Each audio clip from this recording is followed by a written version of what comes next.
Thank you for making your way to the library tonight. Welcome to the School District of Milton Board of Education meeting for January 27. Is that right? I think it is.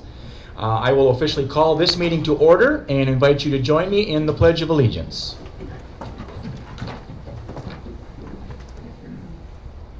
I pledge allegiance to the flag of the United States of America and to the republic for which it stands, one nation, under God, indivisible, with liberty and justice for all.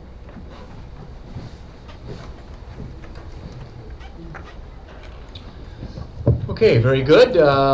Pledge is done. Action on the agenda. Are you aware of any changes, Mr. Dahman? No changes to the agenda. Okay, motion to approve it as you see it, please. So, second. Thank you. Motion from Karen, seconded by Diamond, to approve the agenda as you see it. All in favor, say aye. Aye. Opposed? We have an agenda. Action on the minutes, which are in your board packet, of course. Making a motion to approve the minutes from our regular meeting on January 13th as presented. Second. Thank you. Motion from Diamond, seconded by Rick, to approve our minutes from our previous meeting. Is there any discussion? Hearing none, all in favor signify by saying aye. Aye. Opposed? The minutes are approved. Action on the vouchers, Mr. Mike. Yes, I'd like to make a motion to approve funds 10 vouchers totaling $220,096.50, and building fund 49 vouchers totaling $1,331,090.91 as presented. Apparently our referendum stuff is starting to get done. We are paying some bills. Karen, I did want to share that Carrie Bradley is going to share some information in this section too. Yeah, we don't have a microphone down here, but thank you, Tom. Carrie Bradley is going to share some information around where we are budget to date so far. We're going to do that monthly starting this month. And we thought putting it in together with the agenda item on the vouchers was the best place for that. For this month, because it's the first time doing it, we're going to go through it a little bit more directly and with more of an explanation. And then in future months, we'll be able to answer questions if people have to. Okay. I have a motion on the floor. Would someone second that? Second. Thank you. Motion and second to approve the vouchers as they are paid. Is there any discussion on the vouchers themselves? Hearing none, all in favor signify by saying aye. Aye. Opposed? The vouchers are approved. So here was where you would like Carrie to help us. Wonderful. Welcome, Ms. Bradley. Thank you. Thank you. If I can, I would like to take a minute just to orient you to the document that's in your board book and what is produced. So the first is just the memo outlining the policy that's impacted, and we will bring you month-end information at the second meeting. And then the following document that's attached, that looks like a Skyward report you've probably seen before. Yep, that's it. Thank you, Kim. So I just want to take a minute and talk about what's on here, if you want to look at it with me. Okay. So the first thing to note is the date up above says 12/19. So this is information as of the end of December. And as you know, we're about 6 months through, or halfway through our fiscal year, right? So this report is tied to that, but you're going to want to watch for the date of the report. The second item I want to point out is the column on the left is the woofer code. And when you work with me, you're going to see woofer codes, but you will also see descriptions, which is the next column, okay? And the woofer codes are to the second digit, meaning that all the details underneath that are rolled up, okay? And typically it's the second digit that we focus on. Then you have the next column that has your original budget, fiscal year to date. Encumbered amount is open purchase orders, if you're wondering what the encumbered amount is. And then there's the fiscal year to date %, which includes those encumbered amounts. Okay, then just a couple more things if I could. So if you go to the column that has the descriptions, and you go to the first break where it says general fund. So on the left it says 10, because we talked about fund 10, which is labeled the general fund. Okay, that is at about 40%. And then if you scan down further to the next break in the report with all the lines, you'll see the special education fund, and that's at about 40%. The debt service fund, looks, out of place because we had the debt refinancing, which basically was money in and money out. So that's why that looks kind of wonky. And then, as you had mentioned, the referendum is picking up and the expenditures are starting to come through in that last set of bills. Remember, this was as of December, the end of December, and we had spent about the 1.4, but we had purchase orders out for a lot of additional work. And so then, as we learn more and have more information, we can review what we have budgeted and start tuning it up. But I think at the time this was put together, it was put together with the best information you had at the time, because the timeline hadn't been firmed up yet.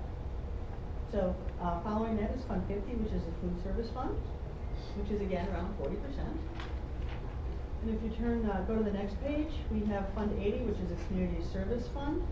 That's at 45%. And then we have a 99, which is our co-op for methods. And that one might behave a little bit differently, because sometimes co-op costs will tend to lag as they get booked. They behave a little differently. And so if I can make just a couple more comments to think about when you're looking at this data. So when you're looking at the Fund 10 and 27, or the general ed fund and the special ed funds, we're looking at where we are in the year, but we also know that there are going to be things that are booked at year end, and that's just when they hit. So we can look at the total and then kind of go back and see how some of them are just going to be booked at year end. That's how it's done. So when you're trying to look for a pattern or a flow, when things are booked can make a difference. The number of pay periods a person chooses, plus we have school year pay and fiscal year pay. So there's a lot that will go on that we'll see where these percentages go. So just things to be aware of. Just like when you did the cash flow conversation, right? You saw our inflows and our outflows didn't line up. You also saw that our expenditures weren't the same every month either. So this would be kind of another reflection of that, the way school districts work. Did you have any questions about the document? Carrie, is it your intention then we do this like monthly? We would just kind of keep seeing a snapshot, Yeah. progress to date type of a look? Great. So what we will do is, I think what will work best is, I want to bring it to the second meeting of the month, so that the second meeting in February, I'm reporting on the end of January. Through January, sure. Because sometimes it takes things that get posted to January, so I wanted to just give us that window. Mm-hmm. So the goal is to bring, the second meeting of the month, a report that shows the prior month's activity. Mm-hmm. And then I think it would fit best, will be included in the voucher, when you open up the voucher document in board docs, it will be at the end of that document. Sure. And I think that will work, or we can give it a try, and if it doesn't work, we can try something else. Mm-hmm. Okay? Mm-hmm. All right. Anything else? Excellent. Okay. Mr. President, will you recognize me? You have a question, Chuck? Yeah, I have a comment, and I think that this is fabulous. And my question is when you look at 49-25, you're showing $11.5 million of business administration. Obviously, that's something unusual or special. Can you identify that? I can describe the label business administration for you, and if we want to look at labeling things differently, we can. In Woofer, which is the uniform coding structure, operations, facilities, all of that is considered business administration. It's sure. Not the business office. Transportation is part of business administration. So sure. I think it's one of those where the detail accounts then would explain what you have going on. So we typically go along. Should it be broke down more, or is that broke down enough, you think? In more categories? I mean, like, should transportation be separate or not? This is patterned after our adoption process. So I guess I would suggest this. If you want to know more information, right? Yeah. Let me know, and it won't be part of this process, right? But if you see something, let me know, and I will prepare something for the next board meeting. I'm not shy, we'll have a conversation. I'm just curious why there's a 40% bump here. There must have been something exceptional that happened here. Would you like me to respond to the question? I guess, Yeah, I it's a very think. easy answer. I think you hinted at it earlier, so it shows $11.5 million. That isn't money we've spent yet, that's covering some open invoices or purchase orders relative to our referendum projects? Correct. And it's the referendum project, so Correct. that fund is gonna behave differently than 10 and 27. Okay. So is that the answer? Thank you. Does that work, Chuck? Does that? Yeah. Yep. I just We want Okay. to understand. Appreciate it. Thank you very much. Yep, I think that's what we were looking for. Okay. Anybody else? Thank you, Rich and Carrie and whatnot. It's a great document to have, so it'll help us. Stay tuned. Thank you. Thank you. Okay, thank you. Oh, I'm sorry, we do have a motion. No, we approved the vouchers, my bad. Public participation, had no one signed up. Is there anyone that did have a comment or two that wanted to share? If not, we will move on. Thank you. Student council report. I see Mr. Miles down there. Yeah, and I found there's something to talk about. We had a meeting last week, and we actually did talk about quite a bit. We all signed up for different time slots and volunteering for the Neon Dance coming up, which is not only a fundraiser for student council, but also for the junior prom. And then we also agreed to donate $250 to Polar Plunge and Special Olympics. That's an increase from last year. I think we gave $200 last year. And then decided the future meeting date for the juniors about their prom. And then we finalized our field trip information, which obviously is trivial, but we're going to the governor's mansion and the UW campus, meeting with the UW campus student council. And talked about the Human Growth and Development Committee. I think their first meeting is January 30th, which is coming up this week, and trying to get more students involved in that since they're still looking for members, I believe. And then talking about the Northside Lunch Chat, which gives high school students opportunity to show off their special talents and talk to the Northside kids and inspire them about stuff that they can do going forward. Okay. Very good. Legislative update, do we have anything? I do. Okay, Brian, go ahead. So a lot of bills being passed around. I should probably talk to them. Can you hear me now? Yep, they're on. So a lot of bills that being passed around through the legislature. So one thing that's recently come up is there's some hearings that went on, or excuse me, will be set for this Wednesday. There's a couple bills out there about rehiring retired teachers. The Assembly is looking to get some information on and get some feedback from various stakeholders and constituents. But the bill that's being proposed right now is that they would be able to, a district would be able to rehire retired teachers, and in addition to that, they could teach, I believe it's up to a period of 3 years, and they would not have to elect to participate in the Wisconsin retirement system. So that's kind of nice. That's a little bit easier on the budgets for different school districts. So that's something that's a bill that's being passed around. Another bill that's being passed around is the school budget transparency and uniformity bill. And there's a desire amongst different representatives to make the school funding more transparent and easy to follow for the public.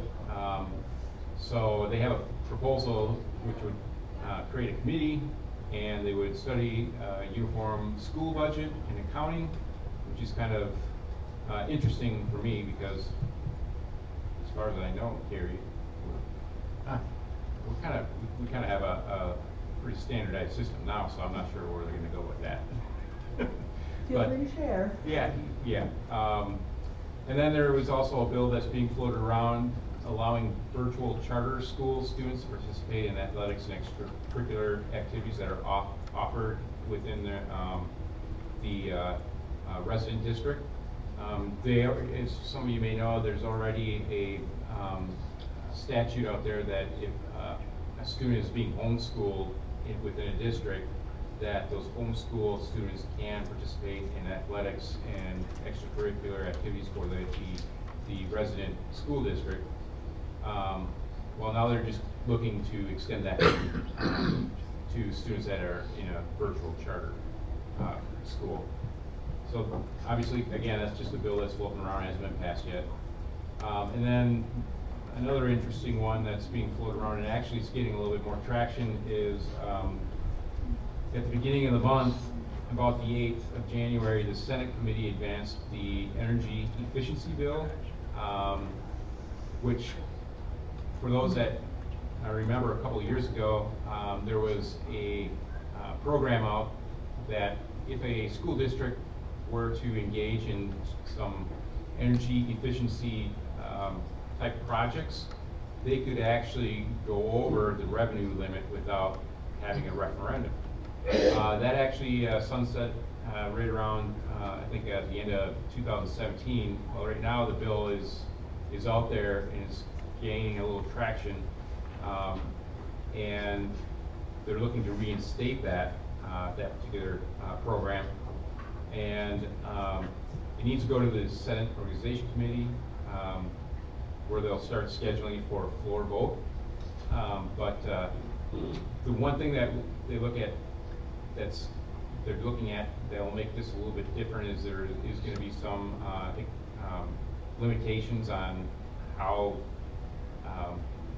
a school district may implement the energy efficiency projects, so that, you know, if you go over the limit, it's not going to be excessive, so you don't hurt the property taxpayers, and, you know, it don't have as big of an impact. And the last one that I saw, and it was just a bill floating around, nothing's been taken action on, was there are a couple of bills on dyslexia.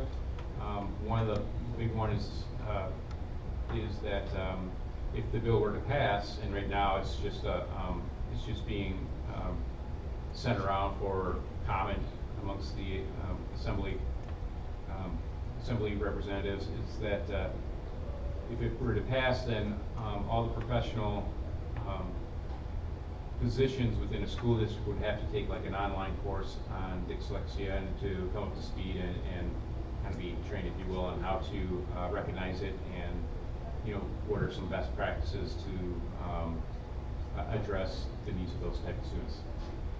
So a lot of bills going out there, but nothing that's actually gone through and passed as law or statute. Okay, very good. Thank you, Brian. Okay, moving along, referendum slot on our agenda. Mr. Huffman we'll invite to the podium for his monthly update of our referendum progress. Good evening. Should have my report in your board packet. I won't read everything there, but I want to touch on a few of the highlights that you see there. As far as the design phase, as you know, we're kind of winding down that effort. We're past the input stage, as you approved at your last board meeting, the team to go on from design development drawings at the high school into construction documents.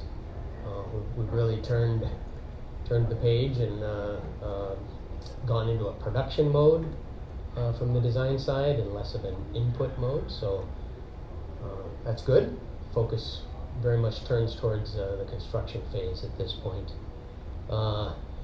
We did have a very good page turn where we brought in the sub-design consultants, mechanical, electrical, plumbing designers, sat in a room and went through in great detail all of those different systems with respect to the middle school project. Good effort. Helps to make sure that everybody understands what we're getting for those important mechanical systems and how they fit in with the architecture that's been designed. Like to discover any clashes or problems with the MEPs versus architecture before we get out to bid documents. So that was a long day, but a very worthwhile effort. We also did wrap up our process of seeking proposals and evaluating proposals for a partner to help us with furniture. As I've told you in the past, we feel like the budget that's been allocated for the furniture is definitely not generous, and we're need to be very focused on that to make sure we're able to spread that money equitably between the various schools. So having that partner on with us now, actually on Wednesday this week, we'll start an inventory process to look at existing furniture, how we might shift that around, make the best use of what we've got, and then fill in with the new furniture where it's necessary. So good to have them on board. We did get 11 proposals for that, so people were very interested in the Milton project, and I think we got a very good partner.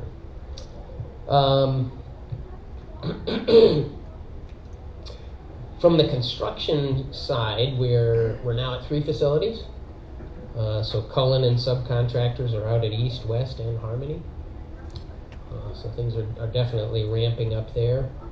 We're also looking at a couple of strategies with respect to our next bid packages that come out. We're really evaluating 2 things. One is, do we keep the middle school and high school bids separate, as has been the plan? Do we try to merge those? What's the upside and downside of both of those approaches? That evaluation is ongoing. I think probably this Thursday will be to the point where we've got a recommendation there, and it's really been a lot of discussion with the subcontracting community to see how these are going to hit the timing of the bid market with respect to other projects, and whether it's good for us to have 2 projects that are a little bit smaller or 1 project that's bigger. I think we're probably leaning towards staying with the planned approach, which is the separate middle school package out ahead of the high school package, but more on that to come. The other thing that we're evaluating is, we have evaluated, is going out to the market with an early bid package.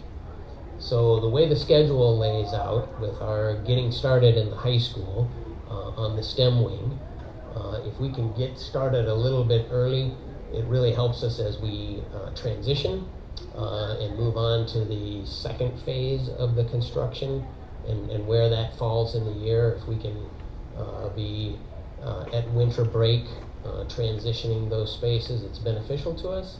So we've looked at taking the excavation portion of the project, the high school project, out of the overall bid package and advancing it earlier. And we think there's some real advantages to the construction process and to the school district for that. So if you have any questions on that, I'd be happy to answer, but that is our recommended approach. Now that would mean that the board would need to authorize us to proceed with that first bid package in advance of the main high school bid package. So we would be coming to you in early March for authorization on that to advance a bid package and get work started early on excavation. And then obviously as we move towards those bid packages being out on the street, we've got a lot of work to do to make sure we generate subcontractor interest. We've heard about in your neighboring community in Edgerton, where some of the bid participation was maybe less than desirable in a couple of categories. So we're looking at those very specifically and talking to the subcontractor community, making sure they're aware that this is coming out, looking specifically at the day of the week that we put this out. So we don't want to have our bid package on a due date that a number of other bid packages are due. So we've got to be careful about the strategy of when we set our bid date for both the middle school and the high school work that comes out. I think those are the highlights that I wanted to touch on. There's some other items in here for upcoming activities, specifically indicating our target date for those bid dates. Those are tentative, as I said, subject to some of our research, but this gives you a feel of where we're headed in the overall schedule. I think I'll pause there. Any questions? I did have one, Mike. If we did go the route you're suggesting with the excavation portion of the high school project getting started early, does that have a financial impact, plus or minus, or not necessarily? Probably both. Okay. We're doing it to impact us in a positive way. Sure. Certainly from the construction, and of course. And you mentioned mostly due to timing. Mostly due to timing, and mostly it helps us with winter conditions. Yeah. If we get started a little bit earlier, saves us some money on the winter conditions. On the flip side of it, our design team is allowed some extra fee if we break this out into a separate bid package. So there is some money paid up front, hopefully to gain more money and time on the construction side. Okay. Yep.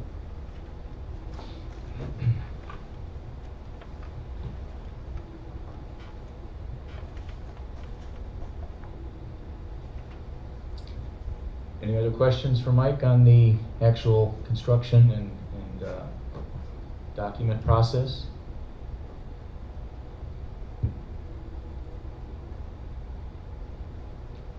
Okay. All right. Thank you.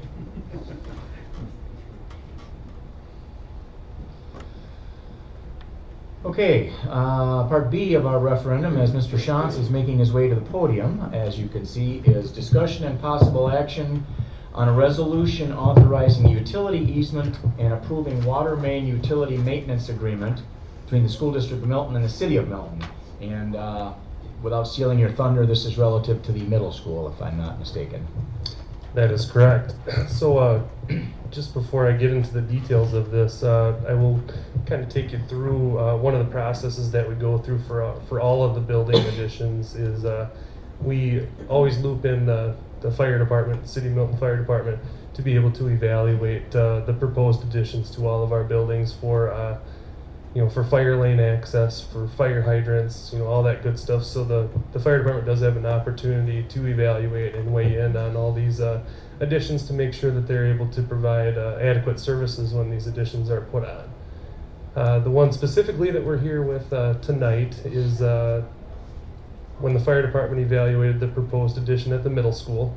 The proposed addition going on the back side of the building would make it greater than 300 feet from the nearest fire hydrant to that proposed addition. So we're then required to provide a fire hydrant for their services in case of an emergency. So with the new addition, it'll be off the back side. There'll be a fire lane on the back, and on the far west side of our property, we would then, as part of the referendum project, purchase the materials for the hydrant to be installed and pay for the installation. And then at that point, we would basically turn that utility over to the City of Milton for them to be able to basically own and take care of. So what this resolution is providing a 20-foot wide utility easement agreement for the City of Milton to be able to come in and excavate if they ever need to maintain or repair anything having to do with that hydrant. So it's the long and the short of it anyway. Any idea how much that's supposed to cost, or no? I don't have that specifically. We would have more information on what that would cost when the bid day actually comes for that. Yeah. Well, we don't have any choice, so. Yeah, it kind of is what it is. Yeah. City give you any idea? It always dawns on me when you put a fire hydrant in, some of the maintenance of those is flushing them. Obviously, when they're next to the street, that hits the street and our storm sewers, etc., that likely would have a path of sorts if they flush that hydrant to, I'm thinking on the back of our property, we don't want to create a water issue.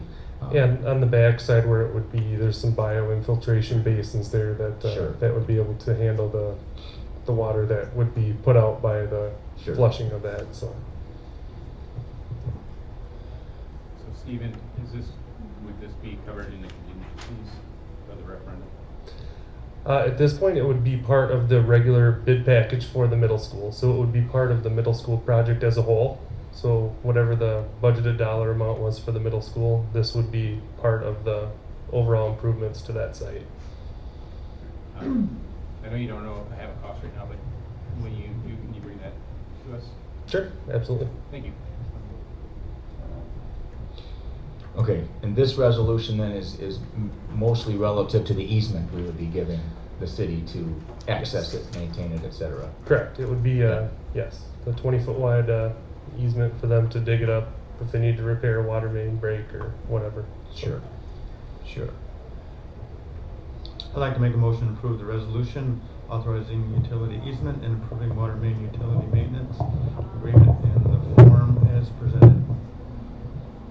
I'll second it. Thank you. Motion from Tom, seconded by Mike, as you just heard, to approve our easement for that new fire hydrant and its subsequent maintenance. Any questions on that? All in favor of that motion signify by saying aye. Aye. Opposed? We are good with the easement. Thank you. Yep, thank you, Stephen. Okay, presentations. That brings Ms. Bradley back to the podium. And we are going to explore school finance. Yes, we are. So first of all, I would like to thank you for the opportunity to present information about school finance outside of action items. It's an important topic, and I'm hopeful that we can build some common understanding with these presentations. There's many different levels of knowledge and understanding when it comes to school finance, and I think people all come to it from a different mindset or a different way of thinking. And really, my goal is in these small pieces to start building a foundation of that we can all at least have a common place to work from as we continue to understand. So, that being said, if we can go to the next slide, Kim. Okay. So the first thing I want to talk about is responsibility for public education. And the United States Constitution basically says that it's a power reserved to the states. The state constitution says that the legislature shall provide for the establishment of school districts. And then Wisconsin state legislature created local school boards and identified the board's powers and duties. So part of the reason I'm even talking about this is why we're here, because this system has been set up to provide for education. And so to me, this is the starting point of school finance and how schools are funded. If you go to the next slide, Kim. Thank you. So the Constitution says that schools need to be provided free of tuition. It also says that each town and city shall be required to raise a tax annually to support the schools, and that schools should be as uniform as practicable.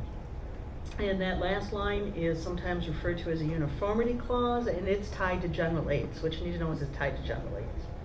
Okay? If you go to the next slide, Kim. Oh, you did. Great. So, education funding in Wisconsin then. We need to recognize that the state provides financial assistance in the form of general aid or equalization aid, and that's the number that we get on October 15th that we wait for, even though we started planning long ago for our budget. That's a data piece that we get in the fall. And the second piece of our funding system, okay, so the general aid is to help reduce reliance on property taxes, but also it is used to guarantee that there's a basic educational opportunity available to all pupils, regardless of the local fiscal capacity. That links back to that last sentence in the, or bullet point I had on the Constitution. Okay? It says that they have to be as uniform as practicable. This slide is included because we want to talk about our sources of funding in Milton. And as we discussed before, the general fund is our general operations when we looked at that other report. And it's typically tied to our current operations unless we're required to report it somewhere else. But what we want to focus on this chart, so this is the general fund. It doesn't include the construction referendum or food service or any of those other funds. And what we're focusing on in this slide is where our revenues come from. And you can see that 97% of our budget are state and local sources.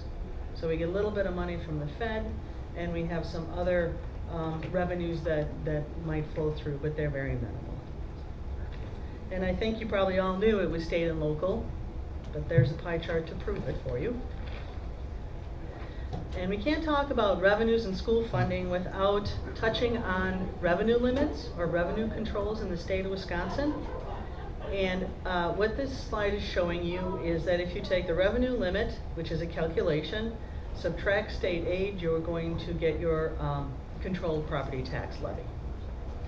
I just want to make a couple comments on revenue limits, and then future presentations will go into more detail, and we'll actually touch on maybe the exemption that you were talking about in your legislative report, if you want.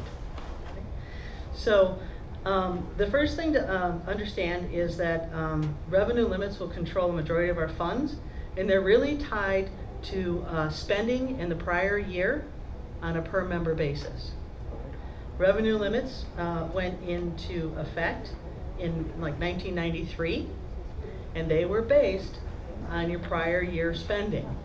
So the spending in place that we had going on in Milton in 1993 is the foundation that has followed us in our revenue limit calculation. So it's the impact of history now. So just be aware of where we were at our level of spending in 93. There have been there's adjustments, modifications, but that's our foundation piece. Milton, you should also be aware, qualifies as a low revenue district in this fiscal year, which you probably talked about when you looked at the revenue limit and did the budget work before I got here. And we also will qualify again next year as well. And then I can't talk about revenue limits without mentioning that the statutory mechanism to increase revenues is to ask voters for money through a referendum. It's part of the process. It's how the system works. So, if you could go to the next slide then. I just have takeaways. So hopefully in listening to me speak, you've picked on those 3 points, right? That local school boards are created by the state to provide for education. Schools are funded with a local property tax, and the state will also provide some general aid to offset those taxes, and there are also revenue limits in place. And the next time you see me, we'll talk more about revenue limits. Very good. And again, thanks for the opportunity. I sincerely mean that. I much prefer to do this than do my hour-long presentation and we'll chug through the spreadsheet. So thank you for the opportunity. Thank you, Karen. Yes, thank you. No questions? Okay, that'll roll us down to item 4 is reports. And the only thing we have there tonight is the most recent out of community activity for your board was the State Education Convention in Milwaukee that some of us were able to attend last week. And I think it's been our habit to sort of report for those that were able to go on what we saw and did and that type of thing. So I am going to go first, and then in no particular order, anyone that was there can share. So was able to get down there Wednesday and Thursday, and it's organized with an opening session. Actually, there are pre-convention workshops, and then there's an opening session. And then there are breakout sessions Wednesday afternoon, both forenoon and afternoon on Thursday, and there are even some Friday morning that I was not able to get to. But and those are over a wide variety of topics, and we have always, or at least to my knowledge, encouraged board members to pick and choose the things that are of interest to them with the divide and conquer mentality, such that we spread out and presumably take in some different things and then share with each other some of the ideas and things that we saw and learned. In conjunction with that, there are opportunities. There's a large, very large type trade show with vendors in a giant hall that have everything you can imagine that schools could possibly want to buy. Mike Huffman touched on FF&E. There are 5 or 6 vendors there selling that, and there's insurance and legal and consulting services. And there were 4 full-size school buses in the exhibit hall. We don't need school buses because we contract with Right Way, but for the districts that haul their own kids, you might need to shop for a school bus. And on and on and on. So that occupies the time between breakout sessions for folks to mingle and meet and converse with folks in that regard. So personally, gained a lot, and you always do in the anecdotal conversations and the people you meet, because it's all school board members and administration folks, and our challenges and opportunities are very, very much the same across the state. So we kind of talk about things that are going on in a particular district or not, and some of that. So I had several of those conversations that were actually very, very helpful. Breakout session wise, I went to, they had one, I think it was even a pre-convention workshop on school finance, very much like Carrie just went through for us.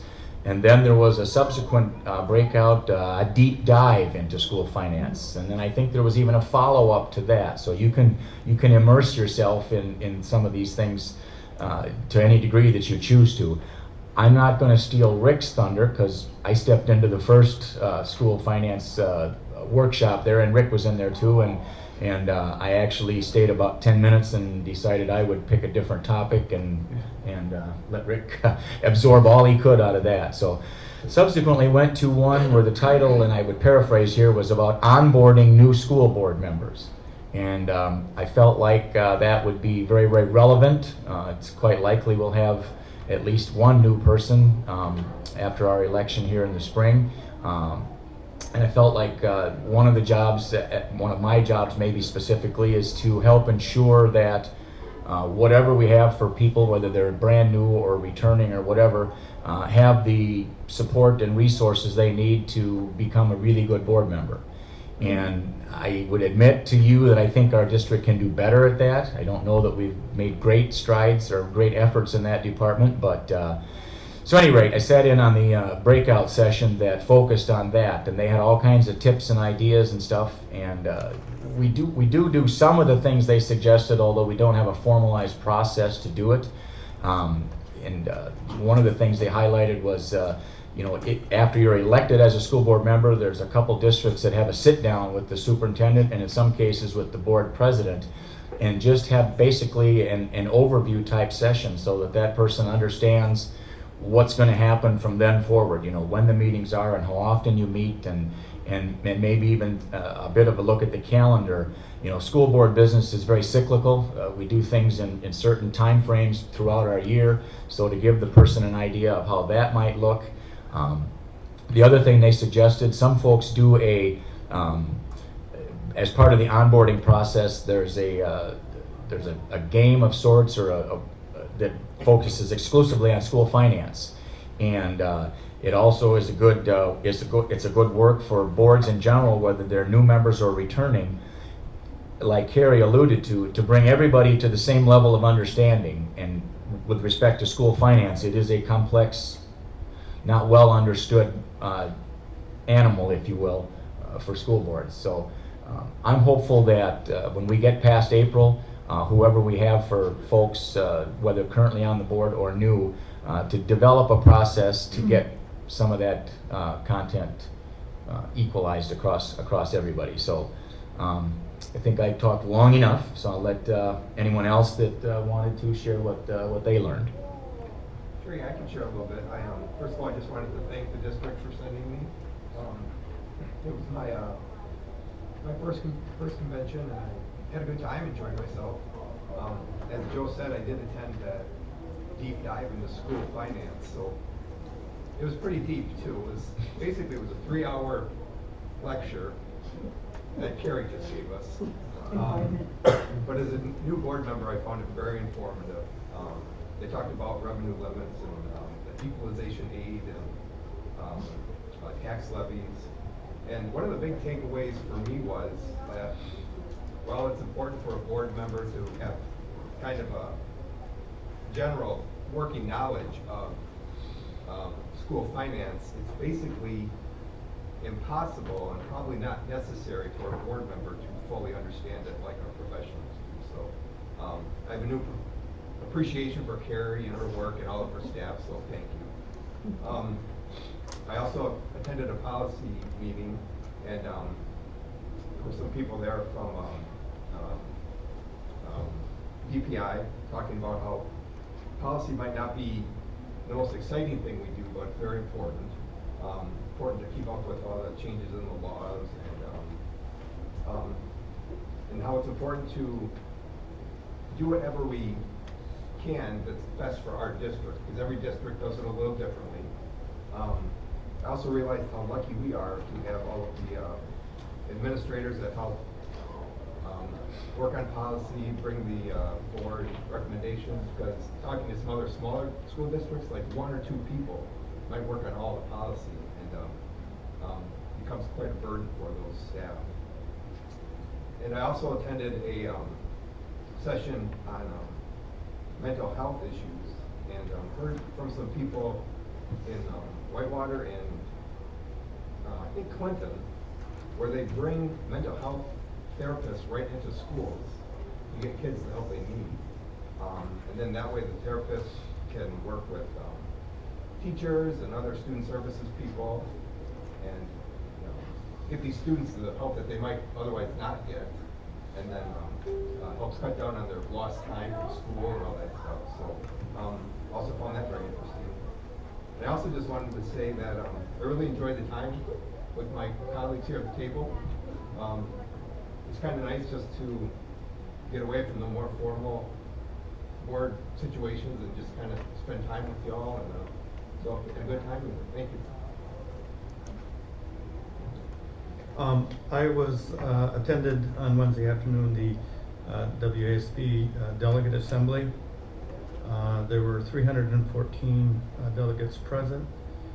They brought forward 17 resolutions for discussion. 16 of them passed, 1 of them did not, and the one that did not pass was a recommendation to send the legislature Native American mascots. That did not pass by a pretty wide margin, and the reason it didn't was the discussion led to that should be a local decision, and there were a lot of districts that had Native American tribes in their district, and they thought that certainly would be appropriate to have those people at the table when that discussion is being made. The other resolution that garnered about 45 minutes worth of discussion was the student equity statement. You wouldn't think there would be that much discussion needed for that. At times I thought I was sitting at a table back in the 1960s about how tough it would be to make it equitable for all students. It was very, very frustrating. It did pass, but the margin was a lot closer than the other ones. So there still is a stigma out there that there shouldn't be equal equity amongst all students in all schools. Again, it was brought to our attention that these resolutions are just recommendations. They're either recommendations towards the school districts or towards the legislation for them to act on. But coming out of this body, they were recommendations and recommendations only. Sometimes people get confused with the WASB recommendations, with them being law or policy, and that is not the case. That's up to the state legislators and the local school district boards to make that determination. I did go to a couple other breakout sections that I thought were very interesting. One is similar to the one Rick went to, and it talked about mental health. This was presented by Partyville School District, they're a pretty small school district. I believe they have about 650 students. So they were really having a hard time bringing in mental health specialists. Not only the school district, but also the community. So the school district kind of brought it to the table and brought it on their shoulders to provide mental health services not only to the students but to the community. And there were some partnerships that they talked about that seemed to be working for Partyville. I did give the information to Susan, and maybe there's something in there that we can use to help us with our mental health situation. The other one I thought very interesting was the impact of family encouragement on students' learning and achievement. That was put on by CISA 7 and the DPI. That's a no-brainer. The importance of family and parents and how they affect achievement in learning is without question. So they had some ideas on how to try to get the parents more involved. We do a very good job, I think, at our district with the parent groups and things like that. Have learning nights, fun nights, and things of that nature, trying to get the parents involved. And even if we can get them involved just a little bit, I think we're one step ahead of the game. So, but there were, as Joe said, there were a lot of opportunities just to talk to other board members and administrators from other districts, see how they're doing. We have the same problems. We're no different than any other ones. We're looking at referendums, we're looking at aging facilities and things of that nature. So I again would like to echo what Rick said, thank the district for allowing me to attend.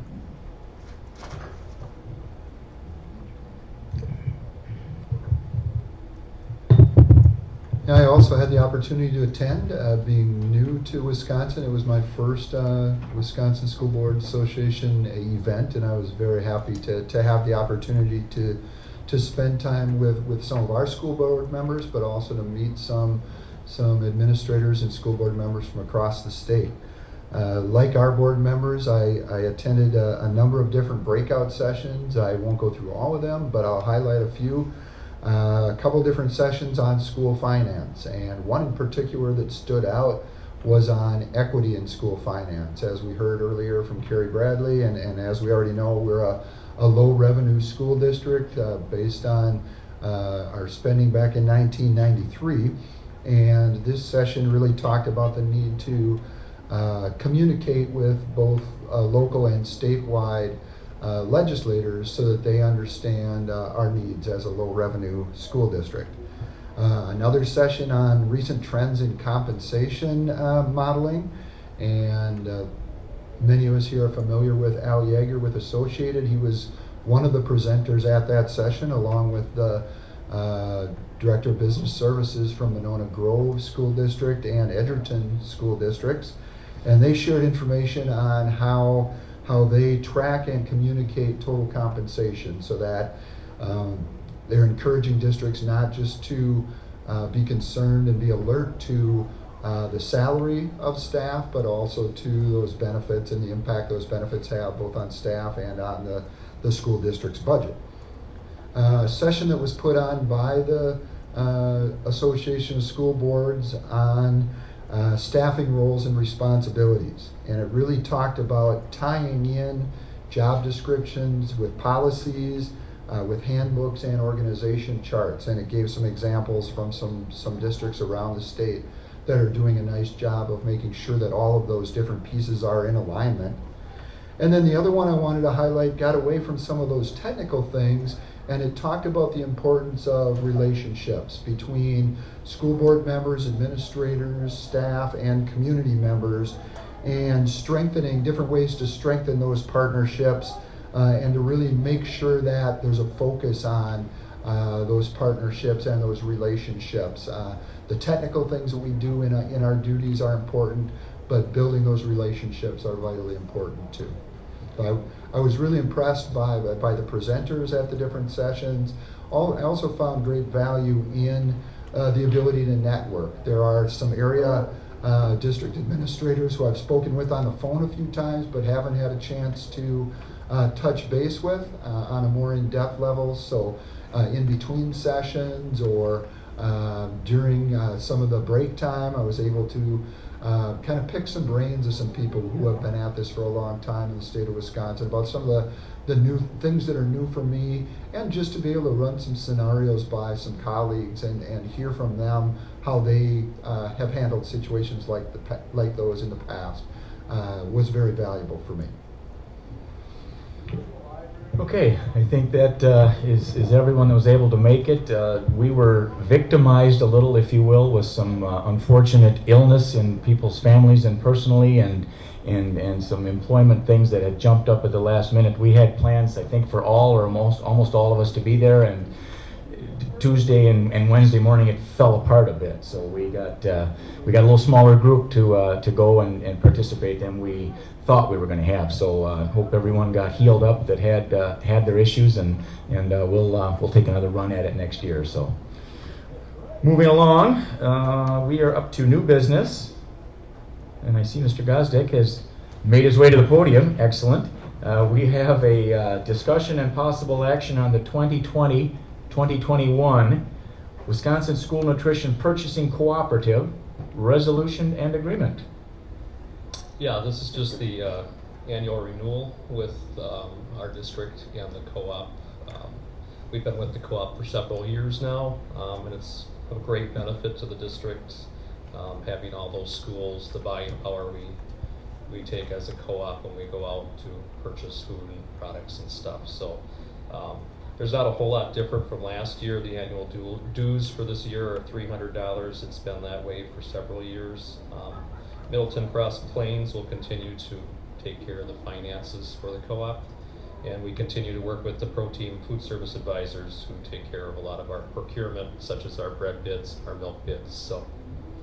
So I'm recommending to the board tonight that we continue our membership with the co-op. I'd like to make a motion to approve the Wisconsin School Nutrition Purchasing Cooperative resolution and agreement as presented. Second. I missed the second. Is that you, Rick? Yes. Okay, thank you. Motion from Tom, seconded by Rick, to approve our participation in and the agreement, therefore, with the co-op for our food and nutrition needs. Any discussion on that? All in favor signify by saying aye. Aye. Opposed? Very good. Thank you, Mr. Gosdick. Okay, 5B on new business is a discussion and possible action on the 2020-2021 school year calendar. And Kim has the calendar pulled up on the display. You have that available, the proposed calendar available in board docs. If you give me a moment, I'm going to pull it up on my screen here too. And I'm just going to highlight a few things from the calendar, and then open it up for any questions or discussion. I'm going to start with the process that we use to put this proposed calendar together for the board. We started with some discussion amongst our administrative team, looked at current year calendar, things that we've done in the past. There are some confines that we work within. It's a state law that school districts aren't allowed to start prior to September 1st. So you'll see the start date of September 1st.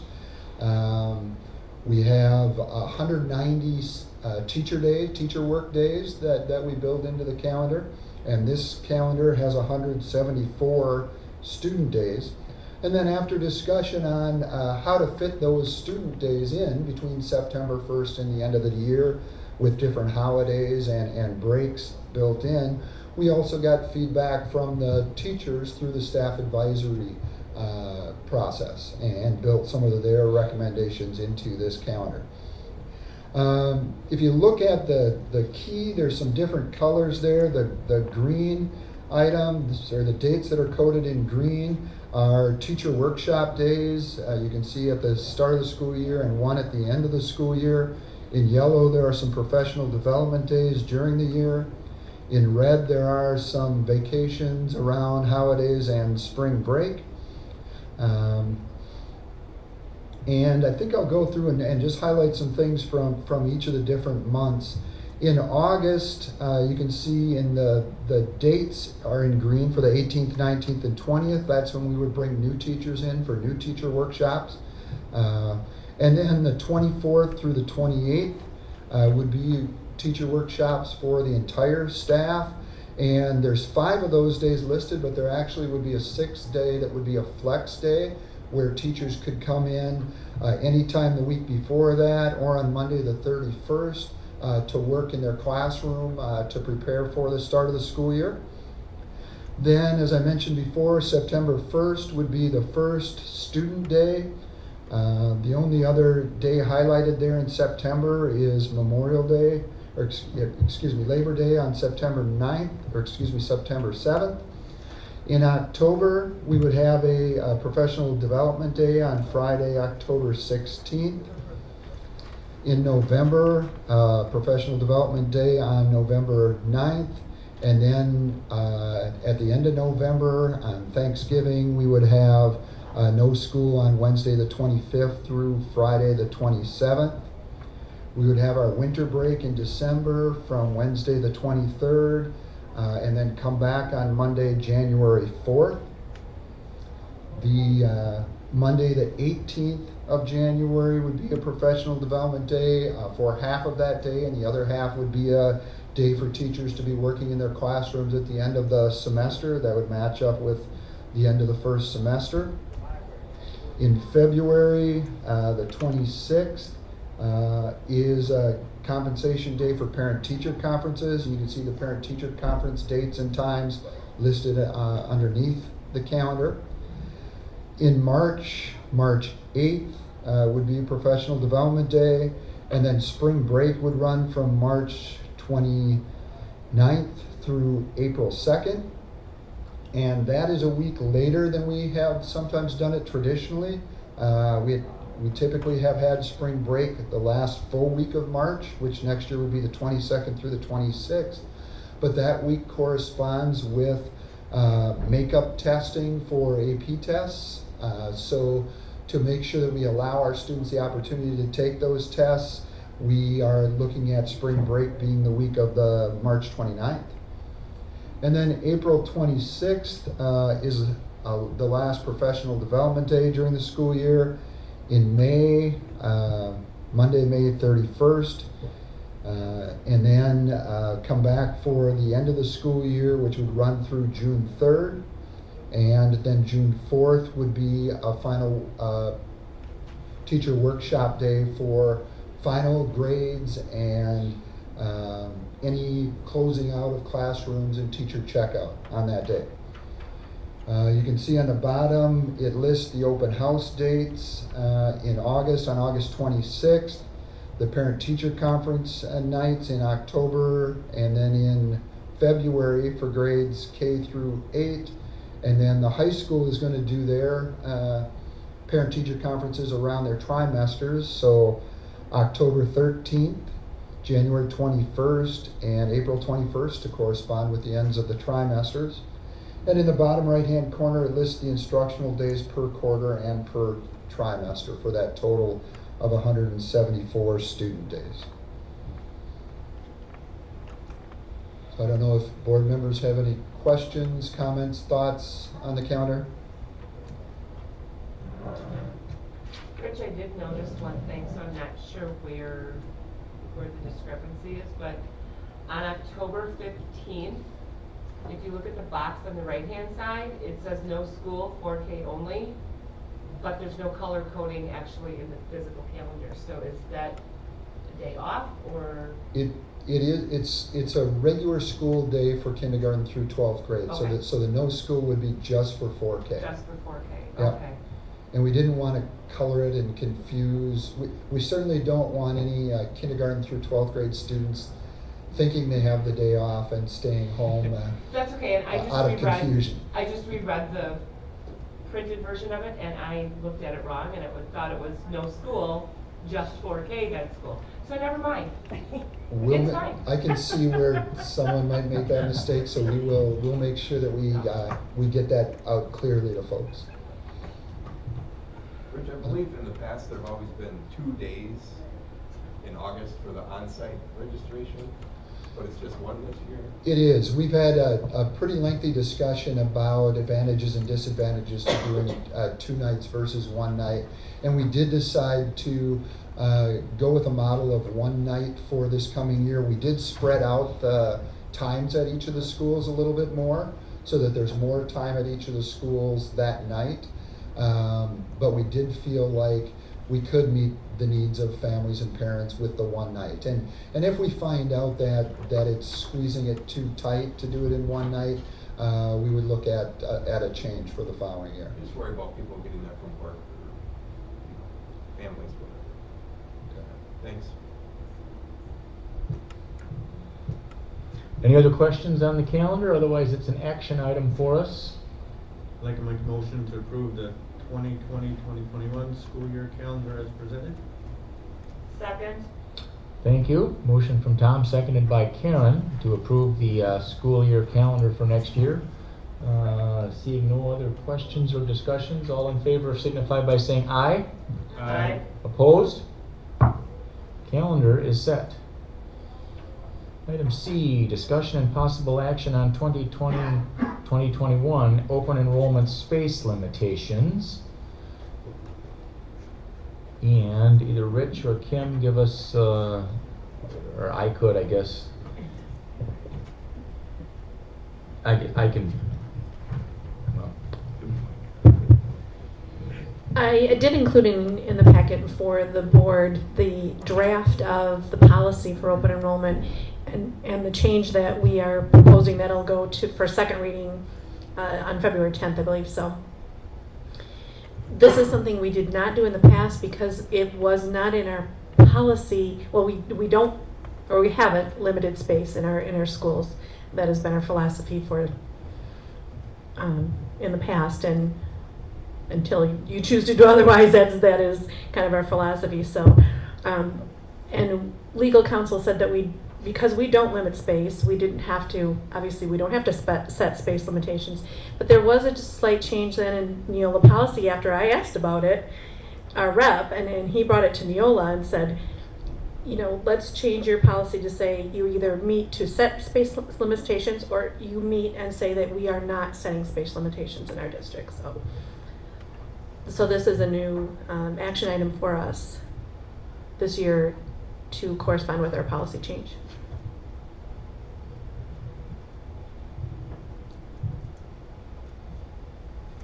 Okay, can somebody give the motion for that and we'll discuss it if need be? I'll make a motion to not set space limitations for open enrollment at any building, level, or program. I'll second that. Thank you. Motion from Rick, seconded by Tom, as you just heard, to not set space limitations for open enrollment at our buildings and any level or program. Any discussion? Yeah. I guess. I got a loud enough voice. The only concern I have, and I probably stated this in the past, is hopefully with the referendum and some of the stuff that we're doing, is going to alleviate this. But the one thing that I always was concerned about is if you don't set a limit and we don't have space, that means we have to accept the students no matter what. And then if you're overcrowded, you start creating a safety issue. I don't think hopefully we're not at that point now with the referendum and doing some additions and some renovations. We're creating more space, but that's something that I've always kind of have been worried about. And so I'm glad we're going to review this every year because I definitely think that if for one reason or another our enrollment goes through the roof, then we might have to come back and revisit this. But that's always been kind of a concern of mine. Anybody else? Hearing none, all in favor of the motion as proposed signify by saying aye. Aye. Opposed? Motion passes.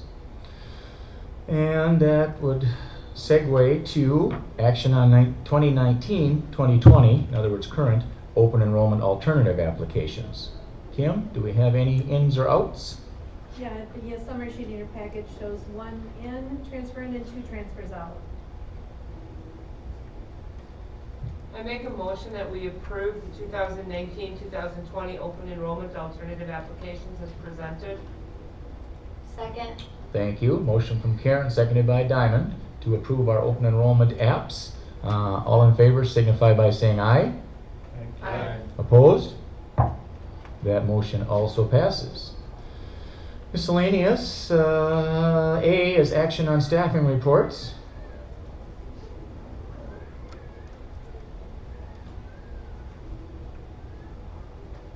I make a motion we approve the staffing report as presented. Second. Thank you. Motion by Tom, seconded by Rick, to approve the staffing report that you see. All in favor signify by saying aye. Aye. Opposed? The staffing report is approved. Action on gifts and donations. I'll make a motion to approve gifts and donations for $1,430 for gratitude. Second. Thank you. Motion from Mike, seconded by Karen, to approve our gifts and donations for this month. As you see on the board up there, all in favor signify by saying aye. Aye. Opposed? With our gratitude as mentioned. And meeting dates. What do we have on our agenda, or our horizon, I should say? We have one policy committee meeting that's coming up this week on January 29th on Wednesday at 5 o'clock in the district office. That's a policy committee meeting. Our next regular board meeting is on February 10th here in the LMC at Milton High School at 6:30. And we have 2 committee meetings that we need to schedule. Another policy committee meeting, probably not until the week of February 17th. So it'll be after our next board meeting, but it'll probably be, I think we should get that in the week after our next board meeting, and getting a date on the calendar now. That should be finance. Oh, excuse me. Sorry. Yes. The finance committee. That's not a second policy committee meeting, that's a finance committee meeting. So a finance committee meeting sometime during the week of February 17th, and an HR committee meeting sometime next week might maybe be a good time if there's a date available for an HR committee meeting. What week for HR? I'm sorry. HR next week, if there's a date next week that works for people on the HR committee.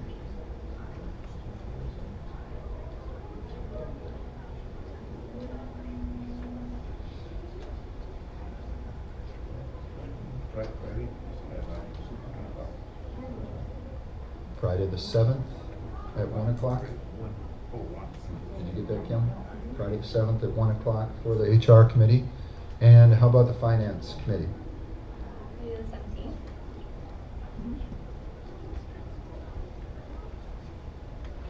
Is that okay for CMIP? Oh, before the board meeting. The board meeting on the 10th. Yeah, the board meeting's on the 10th. I'm out of the country at most of that meeting. 17th,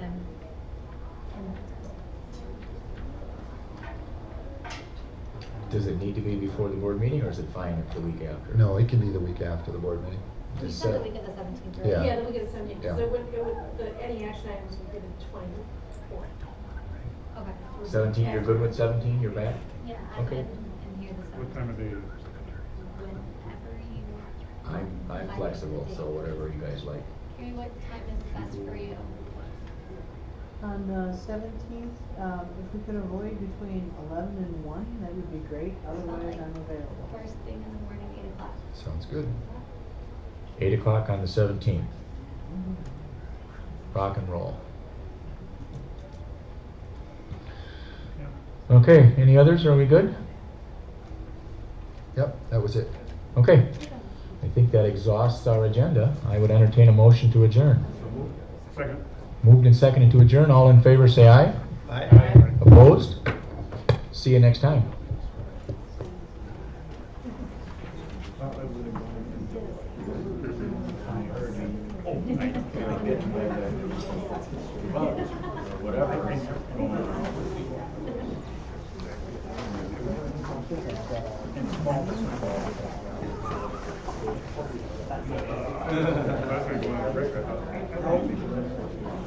I don't want to get into that. I don't know where I got it, but I got it.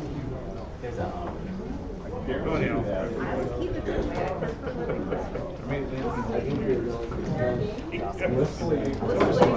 It is. I've been there too.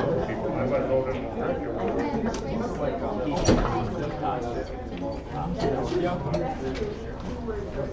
Oh, look at you with a pen.